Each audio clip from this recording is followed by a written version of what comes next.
जग में रहने की कला। इस विशाल ब्रह्मांड के अंतर्गत सूर्य, चंद्र तथा उड्डूगण अपने अपने आलोक से गगनमंडल सहित इस भूतल को आलोकित करते हैं। ग्रीष्मकालीन प्रचंड गर्मी तथा लू से संतप्त एवं व्यथित मानव हित निशीथ में चंद्र अपनी शीतल धवल चंद्रिका बिखेरता है। साथ ही उसमें सौंदर्य, माधुर्य एवं विशेष शीतलता प्रदान करने के लिए वायु भी अपनी शीतल मंद सुगंध मिला देती है। पृथ्वी तल पर हरे भरे सुंदर सुंदर रंग बिरंगे वृक्ष खट्टे मीठे फलों से लगे हैं। नदियां अनवरत रूप से दिन रात कलकल निनाद करती हुई प्रवाहित होती हैं। सैकड़ों बीघे लंबे बगीचे हैं जिनमें चिड़ियां कलरव करती हैं। अपने को देव दुर्लभ मानव देह प्राप्त है, परिवार पूरे हैं और नौकर चाकरों से दरबार भरे हैं। जमीन जायदाद भी अच्छी है, लोगों पर काफी धाक है और लोग इज्जत भी किया करते हैं। नन्हे पुत्र की तुतली और सहधर्मिणी की मधुर वाणी से तन मन पुलकित हो जाता है। ऊंची ऊंची अट्टालिकाओं में बिजली के पंखों तथा रंग बिरंगी रोशनियों में प्रकाशित एवं सुसज्जित कोमल सैया पर शयन करते हैं, मानो इंद्रपुरी ही हो। महल कंचन के बने बहुभांति शोभा होती रे, जटित मणिगण के झरोखा दीप मानिक ज्योति रे। गोस्वामी तुलसीदास जी। पंखा चवर मूर्छल ढुरै, सुबा सबय खिदमत करे। जर वक्त को तंबू तन्यो, बैठक बन्यो मसनंद का। दिन रात झांगरी बाजती, सुथरी सहेली नाचती। पिलसूज आगे यों जले, उजियार मानो चंद का। एक अतर चौवाच मेली, बेला खुशबोई लिए। एक कटोरे में किए शरबत सलोना चंद का। संत दुलंदास जी। किंतु जरा यह भी तो विचारिए, इन सब वैभवों के प्रस्तुत रहते हुए भी जब आपके सिर या पेट में दर्द हो जाता है अथवा दैहिक, दैविक तथा भौतिक इन तापों में से किसी से आप संतप्त होते हैं अथवा किसी विशेष प्रकार की चिंता ही आकर धर दबाती है, तब आपकी क्या हालत होती है। उस समय आपका सारा वैभव और सारा आनंद रफू चक्कर हो जाता है। धन, दारा या सुत, इनमें से किसी का वियोग या विनाश होते ही आपकी सारी मस्ती चूर और सारा वैभव दूर हो जाता है। अतएव इस विनाशशील पदार्थों को पाकर मध्यांध हो, उन्मत्त क्यों होते हो। जबकि हमारे यहाँ पौराणिक गाथा यह गा रही है, सोने का महल रुपये का छाजा, छोड़ चले नगरी के राजा। 1 लाख पूत 1.25 लाख नाती, जा रावण घर दिया न बाती। संत कबीर साहब। जिस दुनिया से स्वर्ण मंदिर और रजत छावनी का परित्याग करके प्रस्थान करना होता है, वह लाखों की संख्या से संपन्न पुत्र पौत्र आदि वाले गृह में प्रदीप जलाने वाला भी नहीं रह जाता। उसके समक्ष आप अपनी संपत्ति और संतान का हिसाब मिलाकर देख लीजिए। फिर इने गिने पुत्र पौत्र आदि को पाकर तथा कई तोले स्वर्ण एवं रजत पाकर व्यर्थ का अभिमान क्यों करते हैं। ऊंचे बैठ कचहरी न्याय चुकावते, ते माटी मिली गए नजर नहीं आवते। इसीलिए ते माया धन धाम देख मत भूल रे, बिना चार का रंग मिलेगा धूल रे। संत कबीर साहब। संतों के इन उपदेश पूर्ण वाक्यों पर ध्यान नहीं देकर उपर्युक्त वैभवों को पाकर अज्ञानी अपने को कृतकृत्य समझता है और समझता है कि मैंने अमृत ही पा लिया। किंतु मैं कहता हूँ, आप ज्ञान कुंड में डुबकी लगाकर विवेक विलोचन से अवलोकन कीजिए तो सही, क्या आपको अमृत मिला? क्या ये अमृत है? जिन्हें आप अमृत मान रहे हैं, ये तो हलाहल विष है। क्या इस विषय विष का पान करके आप आज तक तृप्त हुए? अथवा कोई इतिहास ऐसा कहता है कि आज तक कोई इन विषयों को पाकर तृप्त हुआ? भला इस बहने वाली नासिका के विषय गंध में फंसकर क्या कभी किसी की वासना शांत हुई है? या दुर्गंधित मल से भरे हुए कान के विषय शब्द के सुनने से कभी किसी को संतोष मिला है? या इस कीचड़ भरे नेत्रों के विषय रूप को देखने से कभी किसी की तृप्ति हुई है? या इस लार, थूक, खखार इत्यादि घृणोत्पादक वस्तुओं में लिथड़ी हुई जिह्वा के विषय रस से किसी की कभी तृष्णा दूर हुई? अथवा इस मैले पसीने से चिपचिपाती हुई त्वक इंद्रियों के विषय स्पर्श से भी किसी का मन शांत हुआ? यदि नहीं तो फिर आप क्यों मृगा की नाई विषय मरीचिका के पीछे मर रहे हैं? क्या आप यह नहीं जानते कि राजा ययाति अपने पुत्र की जवानी पाकर भी अतृप्त ही रहा? ऐसा क्यों न हो? भला प्रज्वलित कामाग्नि भी कहीं भोग घृत से बुझती है? बुझे न काम अग्नि तुलसी कहूँ, विषय भोग बहु भीते। सच तो यह है कि जनी प्रति लाभ लोभ अधिकाई की भांति विषय भोग घृत को पाकर कामाग्नि और भी अधिक भड़क उठती है।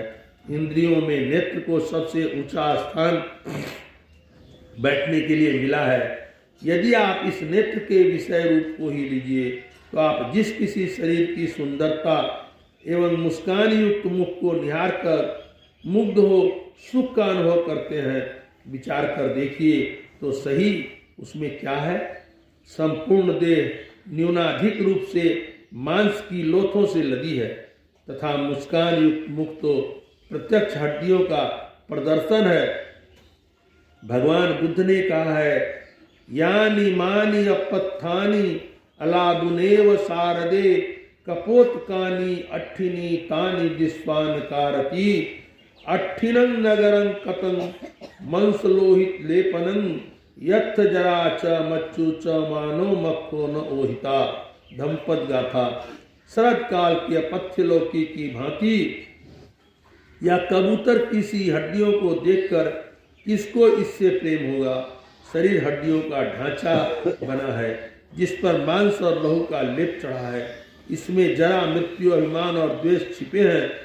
संत सुंदर दास जी की वाणी सुनिए, वे कितना सुंदर कहते हैं। जा शरीर माही तू अनेक सुख मानी रहो, ताहि तू विचार या में कौन बात भली है। मेद मज्जा मांस रग रग में रक्त भर्यो, पेटहु पिटारी से में ठौर ठौर मली है। हाड़न सु भर्यो मुख हाड़न के नैन नाक, हाथ पांव सो सब हाड़न की नली है। सुंदर कहत याही देख जनी भूले कोई, भीतर भंगार भरी ऊपर तो कली है। जिस प्रकार एक भव्य भवन दिव्य और मनोहर प्रतीत होता है, किंतु ऊपर के सीमेंट प्लास्टर को उघाड़ कर देखिए तो भीतर में बालू, कंकड़, प्रस्तर, मिट्टी आदि प्रत्यक्ष दर्शित होंगे। उसी प्रकार यह शरीर भी ऊपर से चिकना चुपड़ा सुंदर तथा मनोहारी प्रतीत होता है, किंतु इसके भीतर में रक्त, मज्जा, मांस, वीर्य, कफ, लार, हड्डी, यकृत, मैला, मूत्र, पीत, कफ, पीव, पसीना, चर्बी, आंसू, थूक, नाक का पोटा आदि गंदगियां परिपूर्ण है। इसलिए संतों ने बताया, इस घृणात्मक शरीर को पाकर घमंड क्यों? इठलाओ नहीं, न मद मस्त हो, और तब इस प्रकार के अपवित्र देह पर आसक्त होने का तो कोई तथ्य ही नहीं रह जाता। या देही का गरुण करिए, स्वान काग गिद खइहे, ना तीन नाम तन बिष्टा कृम होय, ना तर खा कुड़इहे। भक्त सूरदास जी। तन सुंदर छवि देखी न भूलो, यह बारू की भीत, सुख संपत्ति सपने की बतियां, जैसे तृण पर शीत। संत कबीर साहब, इन विषयों में सुख और शांति कहाँ है? संत महात्मा कहते हैं, यदि कभी तुम्हें पुष्प सौरभ की भांति विषय भोग में ब्रह्मवश सुख का आभास मिला भी हो, तो अविलंब ही उसी ने गुलाब के नुकीले कांटे के सदृश चुभकर तुम्हें व्याकुल भी अवश्य ही कर दिया होगा। अतः यदि तुम शांतिमय सुख का लाभ करना चाहते हो, इन विषयों में सुख और शांति कहाँ है? संत महात्मा कहते हैं, यदि कभी तुम्हें पुष्प सौरभ की भांति विषय भोग में भ्रमवश सुख का आभास मिला भी हो, तो अविलंब ही उसी ने गुलाब के नुकीले कांटे के सदृश चुभकर तुम्हें व्याकुल भी अवश्य ही कर दिया होगा। अतः यदि तुम शांतिमय सुख का लाभ करना चाहते हो, तो विषय विमुख होकर परमात्म चिंतन करो। धनदारा अरुसूतन में रहत लगाए चित, क्यों रहीम खोजत नहीं गाढ़े दिन को मीत। प्रियतमा प्रियसुत वितंग तथा लोकैसना की भूल भुलैया में तुम क्यों फंसते हो? जरा दृष्टि पसार कर देखो तो सही कि संसार में कौन किसका है। मन फूला फूला फिरे जगत में कैसा नाता रे। माता कहे यह पुत्र हमारा, बहन कहे बीर मेरा, भाई कहे यह भुजा हमारी, नारी कहे नर मेरा, जगत में कैसा नाता रे। पेट पकड़ के माता रोवे, बाह पकड़ के भाई, लपट झपट के तिरिया रोवे, हंस अकेला जाई। चार गजी चर गजी मंगाया, चढ़ा काठ की घोड़ी, चारों कोने आग लगाया, फूंक दियो जस होरी, जगत में कैसा नाता रे। हाड़ जरे जस लाकड़ी रे, केस जरे जस घासा, सोना ऐसी काया जर गई कोई न आयो पासा। घर की तिरिया ढूंढन लागी, ढूंढ फिरी चौदिशा, कहे कबीर सुनो भाई साधो, छाड़ो जगत की आशा, जगत में कैसा नाता रे। इसलिए तो गुरु नानक साहब ने कहा, मोह कुटुंब मोह सब कार, मोह तुम तजहु सगल विकार। मोह अरु भरम तजहु तंबोर, साचु नाम हृदय रव शरीर।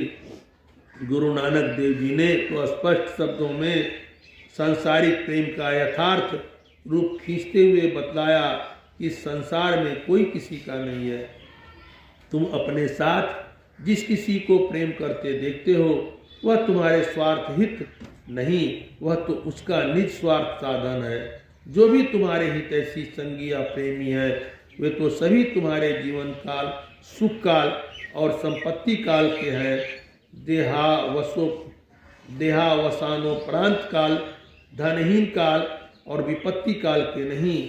उन्होंने मानव मात्र को संबोधित करके कहा, इस अवनी तल पर अवतीर्ण होते समय बाह्य जगत के कुछ भी पदार्थ साथ नहीं लाए थे, और न यहाँ से प्रस्थान करते समय सांसारिक विषयों में से कुछ संग लेकर जाएंगे, बल्कि जिस देह के सहित इस भूतल पर आविर्भूत हुए तथा जिसकी सेवा शुश्रूषा करके चिकना चुपड़ा एवं स्वस्थ बनाए रखने में ही अपने अमूल्य जीवन का अधिकांश या संपूर्ण अंश ही क्यों न कहा जाए व्यय किया, उस प्यारी देह को भी तुच्छ मिट्टी के ढेले की तरह छोड़कर चला जाना होगा। ऐसा प्यारा कोई नहीं जैसा जीव रूप देह। चलती बेरिया रे नरा, डारी चले जो खे, माल मलुक कौन चलावे, संगन जात शरीर। संत कबीर साहब, ऐसी परिस्थिति में स्त्री पुत्र धन कुटुंब आदि रूप माया ठगनी के प्रलोभन में आप क्यों पड़ते हैं, जिनके कारण आपको कुत्सित कर्म करके नरक का भागी बनना पड़े।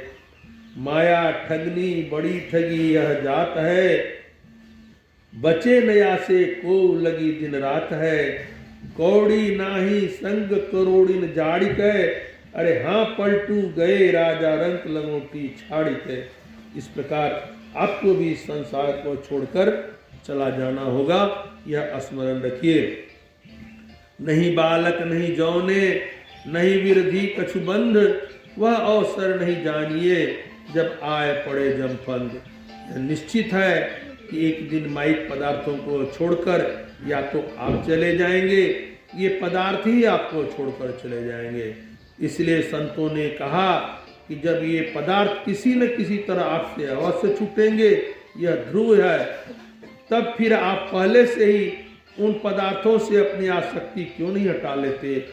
अंतहु तो ही तजेंगे पामर, तू न तजय अबहिते। इन सदुपदेशों के द्वारा हमें संत आदेश करते हैं कि विषयों में लंपट न हो, संसारिक पदार्थों में अनासक्त रहो। जब सब पदार्थ नष्ट होंगे और तुम्हारा यह शरीर भी नष्ट होगा, साथ ही संसार से चलने के समय स्त्री पुत्र परिवार धन दौलत आदि कोई भी साथ नहीं जाएगा, तब फिर किसके लिए तुम मिथ्या अस्तेय अन्याय एवं छल कपट करके इन माइक पदार्थों को संचित करने में पिल पड़े हो। इन अन्यायपूर्ण कर्मों का परित्याग करो, सदाचार पूर्वक जीवन बिताओ, सच्ची कमाई से जीवन यापन करो, संसारिक पदार्थों में आसक्त मत हो, इंद्रियों का संयम करो तथा विषय विलास में मत फंसो। इसका तात्पर्य यह नहीं कि घर का परित्याग करके सन्यासी बन काननवासी बन जाओ, बल्कि संतों ने कहा, गृह माही जो रहे उदासी, कह कबीर हम तिनके दासी। अनासक्त जग में रहो भाई, दमन करो इंद्रिन दुखदाई। काम क्रोध मद लोभ को त्यागो, तृष्णा तजी गुरु भक्ति में लागो। सहजो जग में यो रहो, जो जिभ्या मुँह माहि। घीव घना भोजन करे, तो भी चिकनी नाही। जैसे जल मही कमल निरालमु, मुर्गाई न साने। सुरति सबदि भव सागर तरिये, नानक नाम बखाने। भगवान श्री कृष्ण ने अर्जुन से कहा, तस्मात् सर्वेषु कालेषु माम नुस्मर युद्ध च मयर्पितः मनोबुद्धि मार्मवैस्य संशयम। अर्थात सदा मुझे स्मरण करो और जूझते रहो। इस प्रकार मुझ में मन और बुद्धि रखने से अवश्य मुझे पाओगे। स्वामी रामकृष्ण परमहंस कहते हैं, धनियों के घर की नौकरानी की तरह संसार में रहना सीखो। नौकरानी मुंह से तो हमेशा यही कहा करती है कि लड़के बच्चे घर बार सब मेरे ही है, पर उसका मन जानता है कि मेरा यहाँ कुछ भी नहीं है, सभी मेरे मालिक के हैं। उसी तरह बाहर में सब काम अपना जानकर करते रहो, किंतु मन में हमेशा जान रखो तुम्हारा यहाँ कुछ भी नहीं है, सभी मालिक के हैं। उसका हुक्म होते ही सब छोड़कर चला जाना पड़ेगा। इसके सिवा काम में त्रुटि होने पर मालिक की धमकी का भी डर रहता है। अतः यदि आप अपना परम कल्याण चाहते हैं तो विषयों से उदासीन रहते हुए सदाचार समन्वित हो, संतों के आदेशानुकूल नित्य नियमित रूप से सत्संग तथा दृढ़ ध्यानाभ्यास किया कीजिए। महर्षि में परमहंस महाराज के शब्दों में है, समय गया फिरता नहीं, झट ही करो निज काम। जो बीता सो बीतिया, अब हूँ गो गुरुदान। जो बीता सो बीतिया, अब हूँ गो गुरुनाम। संत बता बिनु गति नहीं, सुनो सकल दे कान। जो चाहो उद्धार को, बनो संत संतान। जो चाहो उद्धार को, बनो संत संतान। मेही भेदया संत मता करि गाई। सबको दियो सुनाई के, अब तुम रहो छुपाई। श्री सद्गुरु महाराज की जय। आज ब्रह्मलीन महर्षि संत सेवी परमहंस जी महाराज की जयंती है। इस अवसर पर उनके संबंध में मुझे जो भी जानकारी है, मुझे जो भी ज्ञान है, वो मैं आपको बताऊंगा। अखंड मंडलाकार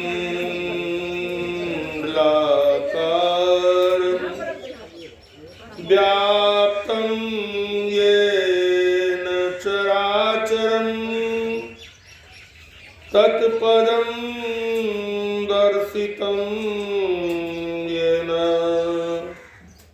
तस्मै श्री गुरुवे नमः। गुरुर्ब्रह्मा गुरुर्विष्णु गुरुर्देवो महेश्वरा गुरु साक्षात् परं ब्रह्म तस्मै श्री गुरुवे नमः।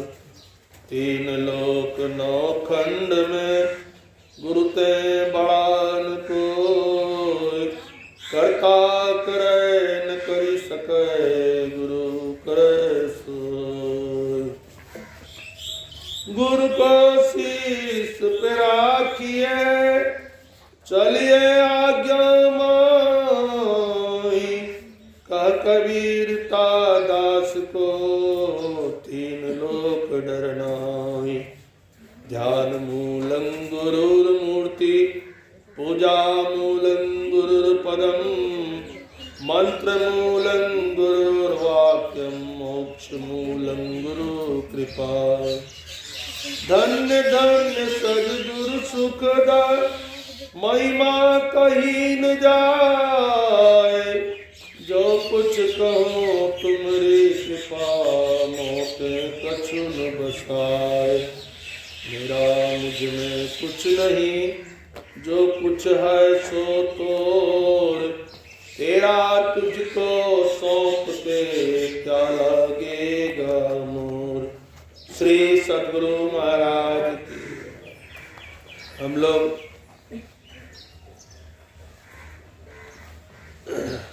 ब्रह्मलीन संत सद्गुरु महर्षि मिहि परमहंस जी महाराज के चरणों में सत नमन। सत्संग में आए हुए सत्संग प्रेमी सज्जनों, माताओं एवं बहनों के चरणों में भी सत नमन।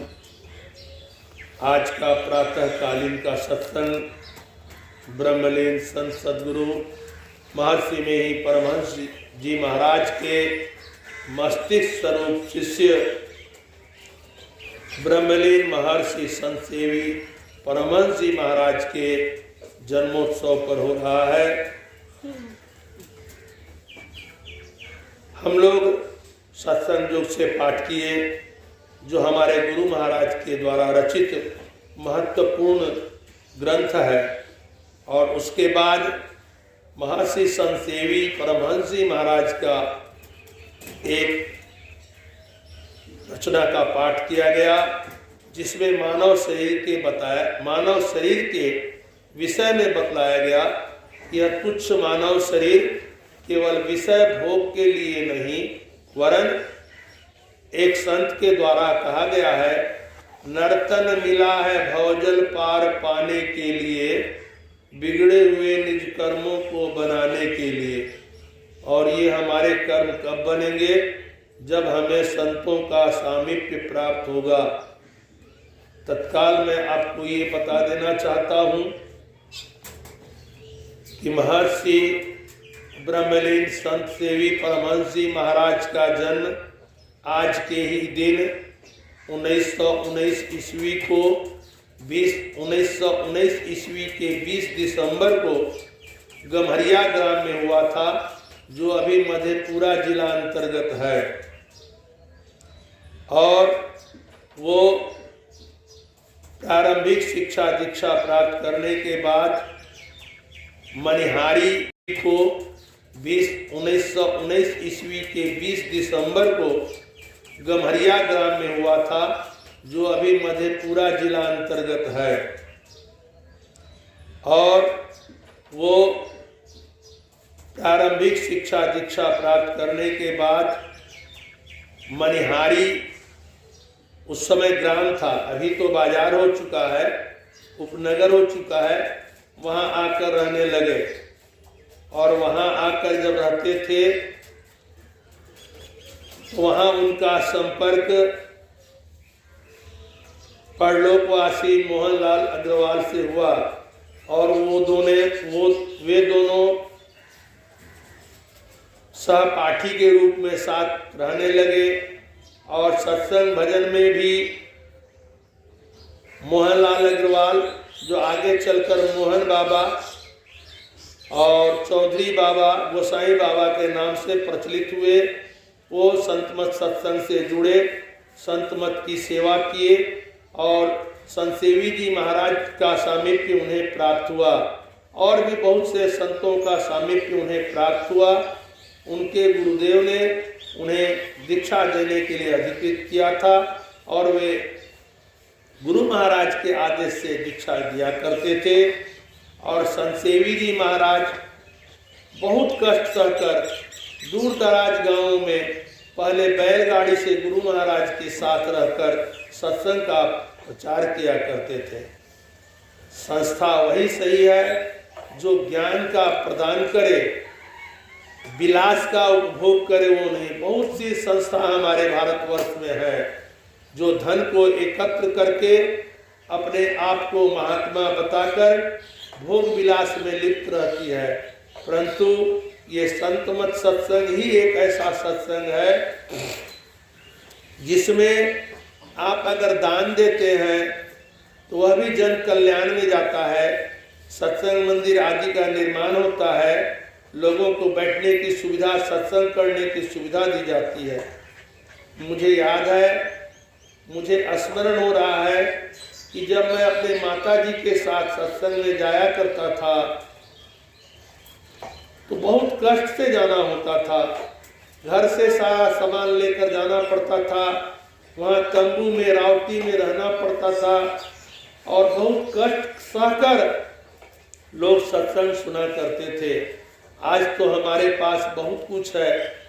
हम जो वीडियो में YouTube चलाते हैं या जो भी चैनल चलाते हैं उसमें बहुत कुछ हमें प्राप्त है। एक तरह से वह लाभदायी भी है तो दूसरे तरफ से वह हानिकारक भी है।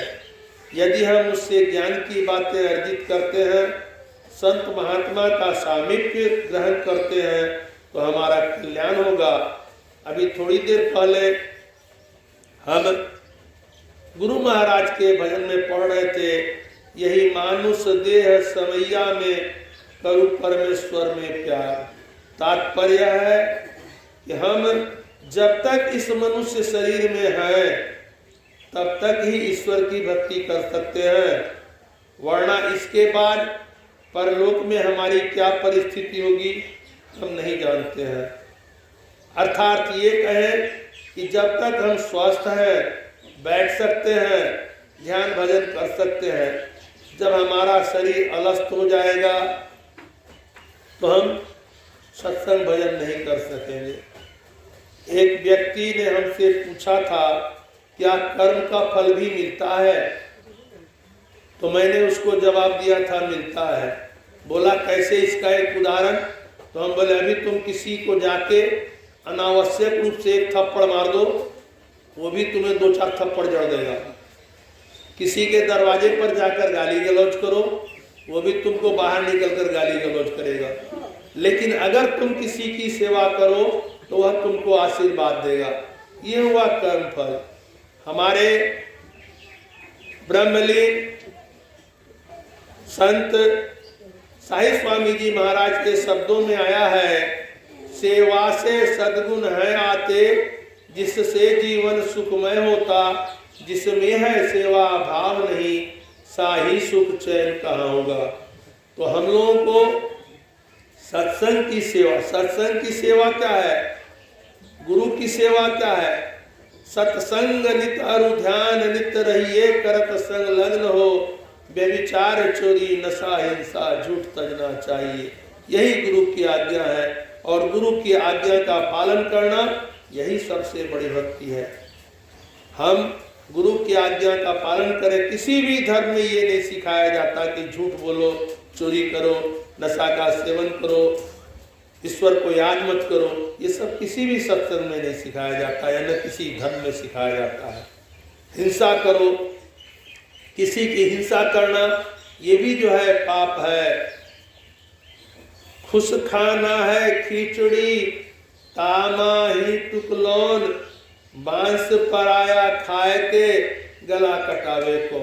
इसलिए सबसे पहले जो है हम अपने खान पान को सुधारें, फिर संतों का सामीप्य ग्रहण करें। अभी अभी थोड़ी देर पहले आया, संत मता बिनु गति नहीं, सुनो सकल दे कान, जो चाहो उद्धार को बनो संत संतान।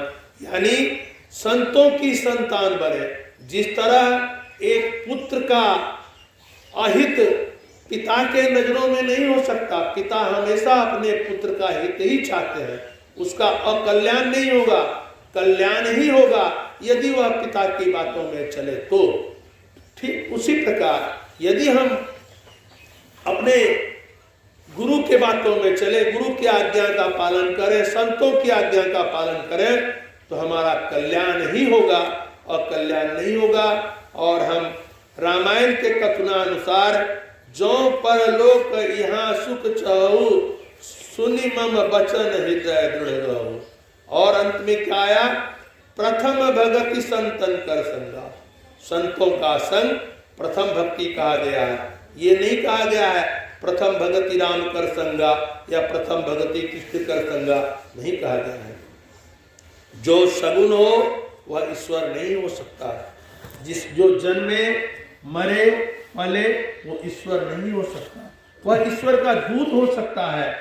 देवताओं से हम वही चीज ले सकते हैं जो उनके बस में हो, अर्थात काली जी से हम शक्ति ही ले सकते हैं, विद्या नहीं दे सकती।